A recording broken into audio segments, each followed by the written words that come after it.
क्यों आर्या? आंटी ने मेरे बारे में कुछ भी नहीं पूछा ना? तुम क्या करते हो पूछ रही थी। तो तुमने क्या बताया? आईआईटी में पढ़कर एमआईटी में सीट पाकर तेलुपुरम में बेकार घूमते हो ऐसा बताया।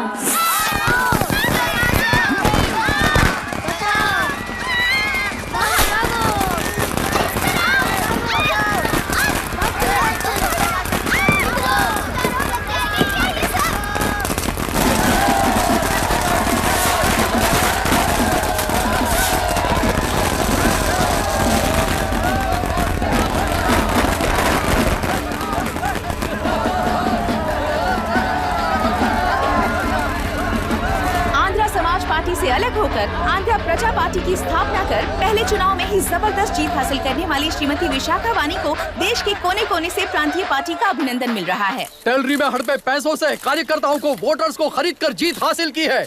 ईवीएम से छेड़खानी की गई है। यहाँ ऐसे हालातों में केंद्र में ज्यादा मेजोरिटी से जीत हासिल करने वाली इंडियन डेमोक्रेटिक पार्टी को हमारा साथ नहीं मिलेगा, ऐसा स्पष्ट किया विशाखा वाणी ने। श्रीमती विशाखा वाणी जी के बेटे कैकलुरी एमएलए विष्णुवर्धन को गवर्नर रमाकांत जी ने सरकार की तैयारी के लिए चुनौती दी है। तो अभी हमें ये देखना है कि आने वाले चुनाव में कौन सी पार्टी जीत हासिल करेगी। तो अब हम जाएंगे हमारे संवाददाता मिस्टर संजय नायर के पास, जो अभी पार्लियामेंट में उपस्थित है। लोकतंत्र के 4 स्तंभ क्या क्या है? सरकार को चुनने का हक जनता का है। Majority rules. चुनी जाने वाली सरकार को जाति और धर्म का भेदभाव किए बिना सारी जनता का पालन एक समान करना चाहिए। हमें सपोर्ट नहीं किया ना, देखना आज से स्कूल कॉलेज कैसे चलाता है। कानून और न्याय व्यवस्था को दबाव में आए बिना ईमानदारी से काम करना चाहिए। नई सरकार के आते ही राज्य में 9 कलेक्टर्स, 6 एसपीज और 2 जजेस की बदली हो गई है। जितने भी मर्डर्स हैं, करप्शंस हैं, उनके बारे में 3 साल में सोच लेना। आखिरी 2 साल में वोट दिलाने वाली योजनाओं के बारे में सोच सकते हैं। वोटर छोटे बच्चों जैसे होते हैं। सुबह पिटाई करो और शाम को एक बिस्किट का टुकड़ा फेंक दो तो खुशी से उछल जाते हैं। पूर्व मुख्यमंत्री के इशू किए गए सारे कॉन्ट्रैक्ट्स गलत थे, सो वो सारे कॉन्ट्रैक्ट्स रद्द कर रिवर्स टेंडर जारी किए जा रहे हैं। मैडम, अब तक 30% इन्वेस्ट किया है, अब कैंसिल करेंगे तो हमें कंपनी बंद करनी पड़ेगी। अगर ऐसा हुआ तो नई कंपनीज भी इन्वेस्ट करने की हिम्मत नहीं करेंगे। लाखों लोगों की नौकरी चली जाएगी, इकोनॉमी भी डाउन हो जाएगी। आप लोग सिर्फ अपनी कंपनी के बारे में सोचिए, इकोनॉमी के बारे में सोचने के लिए हम हैं। अब क्या करें आप ही बताइए मैडम। उस पार्टी के लिए जो किया वही कीजिए। वाक, मत, विद्या, व्यापार, पेशा जैसे फंडामेंटल राइट्स को प्रोटेक्ट करना होगा।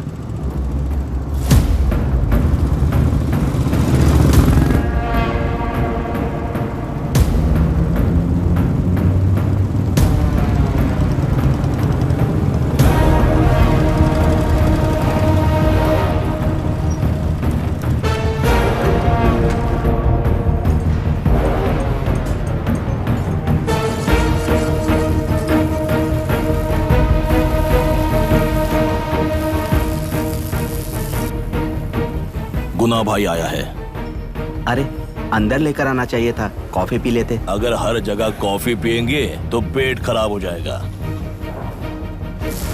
फैक्ट्री में कितने लोग काम करते हैं? 5000 लोग। महीने का कुल पगार कितना होगा? कम से कम 3 करोड़। तो वो 3 करोड़ इस अकाउंट में डाल दोगे तो वर्कर्स को पगार हम देंगे।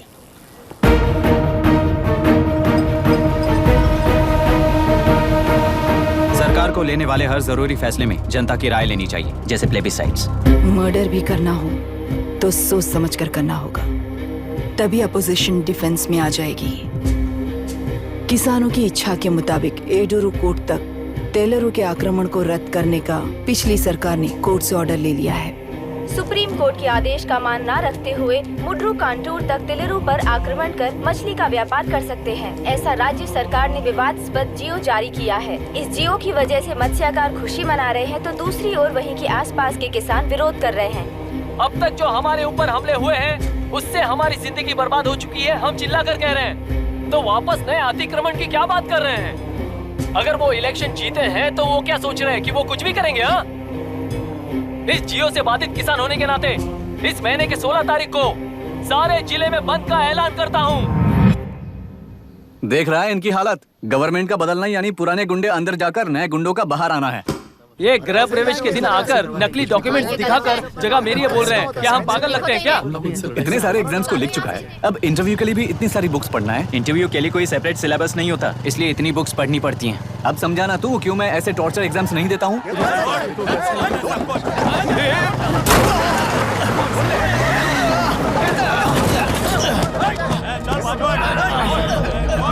6 महीने से इस जगह पर घर बना रहा था, तब तुम्हें दिखाई नहीं दिया?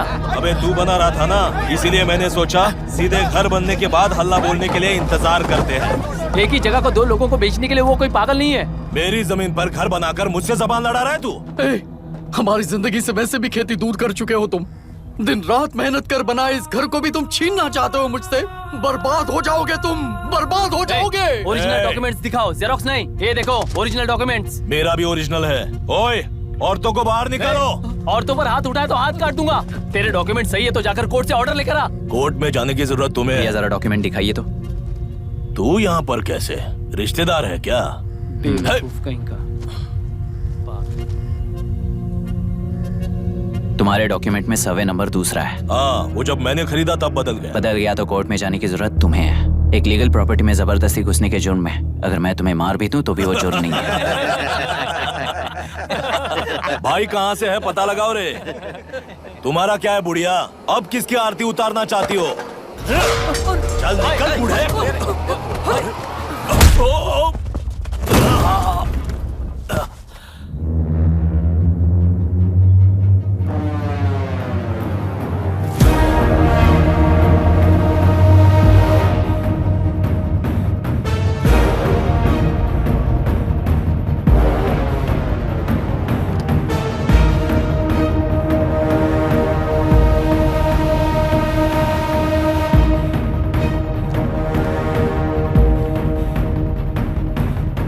कोई कोर्ट का ऑर्डर मांग रहा था ना, कोर्ट खुद आ चुका है।